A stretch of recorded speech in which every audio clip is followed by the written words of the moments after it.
कक्षा 11 के विद्यार्थी आज हिंदी विषय के आरोह भाग में काव्य खंड से सुमित्रानंदन पंत की रचित कविता वे आँखें पाठ का अभ्यास कार्य समझेंगे। अभ्यास का कविता के साथ का पहला प्रश्न है, अंधकार की गुहा सरीखी उन आँखों से डरता है मन। इस कविता से संबंधित प्रश्न नीचे दिए हुए हैं। पहला प्रश्न है, क संख्या में आम तौर पर हमें डर किन बातों से लगता है?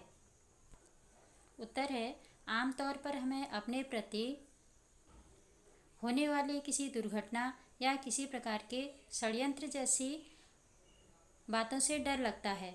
और आप लोग अपने स्तर से भी इसका आंसर लिख सकते हैं।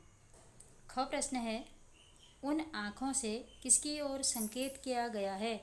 आंसर है, उन आँखों से किसी भयभीत किसान की आँखों की ओर संकेत किया गया है। ग प्रश्न है, कवि को उन आँखों से डर क्यों लगता है? उत्तर है, कवि को उन आँखों से इसलिए डर लगता है क्योंकि उन आँखों में घोर निराशा, भय तथा करुणा दिखाई दे रही है। घ प्रश्न है, डरते हुए भी कवि ने उस किसान की आँखों की पीड़ा का वर्णन क्यों किया है?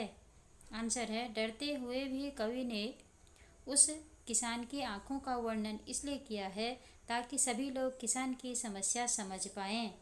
अंग प्रश्न है, यदि कवि इन आँखों से नहीं डरता, क्या तब भी वह कविता लिखता?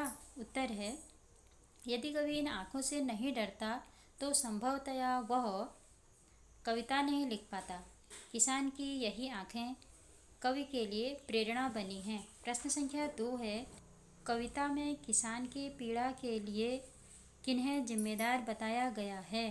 उत्तर है, कविता में किसान की पीड़ा के लिए महाजन और कोतवाल को उत्तरदायी माना है। इनके कारण ही किसान का परिवार और कृषि कार्य समाप्त हुआ। प्रश्न संख्या 3 है, पिछले सुख की स्मृति आँखों में क्षण भर एक चमक है लाती।